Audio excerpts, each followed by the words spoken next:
आखिरी सांस में दादी ने मिलवाया प्रीत और आदित्य को। जी हाँ दोस्तों, सीरियल परिणीति के आने वाले एपिसोड में अब कहानी एक ऐसे खतरनाक मोड़ पर पहुंचने वाली है जो हर किसी को हैरान कर देगा। दादी ने अपने जीवन की अंतिम सांसों में एक ऐसा कदम उठाया जिसने सबको झकझोर कर रख दिया। वो जानती थी कि उनकी उम्र अब ज्यादा नहीं है, लेकिन उनके दिल में एक ही ख्वाहिश बची थी, अपने पोते आदित्य को एक सच्चे और निष्ठावान जीवन साथी के साथ देखना। और उनके लिए वो लड़की कोई और नहीं बल्कि प्रीत थी। लेकिन इस रिश्ते को बनने से पहले ही बर्बाद करने के लिए एक साया मंडरा रहा था, नीति का साया। नीति, जो बाहर से मुस्कुराहट की मूरत लगती थी, अंदर से जलन और नफरत की आग में जल रही थी। दादी का प्रतिष्ठित अवार्ड जीतना नीति को फूटी आंख नहीं भाया। उसे लगा कि एक बुजुर्ग महिला को इतना मान सम्मान मिलना उसकी अपनी उपलब्धियों पर धब्बा है। और फिर उसने उठा लिया वो खौफनाक कदम। नीति ने उसी कुख्यात गुंडे को फिर से संपर्क किया जिसने पहले परी और राजीव की जान लेने की कोशिश की थी। इस बार उसका निशाना था सुषमा दादी। एक बार फिर वही गुंडा, वही हिंसा और वही क्रूरता। पर इस बार नीति खुद भी शामिल होने वाली थी हमले में। शाम का वक्त था, घर में सन्नाटा था। आदित्य और बाकी लोग किसी फंक्शन में बाहर गए हुए थे। दादी अपने कमरे में अकेली थीं। तभी अचानक दरवाज़ा तोड़ते हुए कुछ नकाबपोश लोग घर में घुस आए। दादी को जब तक कुछ समझ आता तब तक उन गुंडों ने हमला शुरू कर दिया। सुषमा जी को बहुत बुरी तरह घायल कर दिया गया। खून से लथपथ दादी ज़मीन पर गिर चुकी थीं, लेकिन तभी जैसे किस्मत पलट गई। प्रीत और आदित्य अचानक घर लौट आते हैं।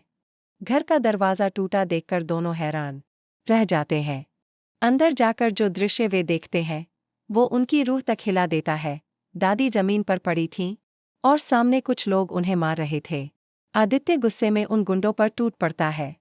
प्रीत पुलिस को कॉल करती है। पुलिस के आने से पहले ही गुंडे भाग जाते हैं। दादी को तुरंत अस्पताल ले जाया जाता है। डॉक्टरों का कहना है कि उन्हें गंभीर चोटें आई हैं और कुछ देर भी हो जाती तो जान नहीं बच पाती। आदित्य सदमे में है। उसकी आंखों से आंसू थम नहीं रहे।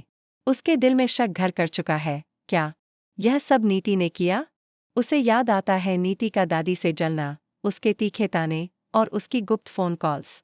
फिर आता है वो सीन जो पूरे एपिसोड का सबसे इमोशनल पल बन जाता है। दादी को जब होश आता है तो उनके सामने आदित्य और प्रीत खड़े होते हैं। बेहद कमजोर आवाज में, कांपते होठों से दादी कहती हैं, मैं तुम्हें अपनी आखिरी ख्वाहिश बताना चाहती हूँ।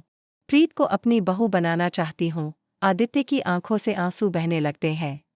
प्रीत स्तब्ध रह जाती है। और फिर अस्पताल में ही दादी आदित्य का हाथ प्रीत के हाथ में रख देती हैं। लेकिन इस बीच कहानी लेती है एक और चौंकाने वाला मोड़। प्रीत को मिलती है एक गुमनाम कॉल। फोन उठाते ही दूसरी तरफ से आती है बस एक आवाज, अगर तुम आदित्य से शादी करने की कोशिश करोगी तो अगली बार निशाना सिर्फ दादी नहीं होगी। प्रीत कांप उठती है। उसका चेहरा सफेद हो जाता है। अब सवाल ये है, क्या प्रीत इस धमकी से डरकर पीछे हटेगी? क्या आदित्य को सच्चाई पता चल पाएगी कि उसके घर की तबाही का कारण नीति है? क्या दादी की आखिरी ख्वाहिश पूरी हो पाएगी या फिर वो रह जाएगी एक अधूरी कहानी? तो दोस्तों, अब आने वाले एपिसोड में दिल दहलाने वाला ट्विस्ट देखने को मिलेगा। आपको क्या लगता है, क्या प्रीत और आदित्य की जोड़ी पूरी हो पाएगी या फिर नीति की साजिश एक और बर्बादी का कारण बनेगी? अपने विचार हमें कमेंट में ज़रूर बताएं। फिलहाल के लिए बस इतना ही, लेकिन कहानी यहीं खत्म नहीं होती।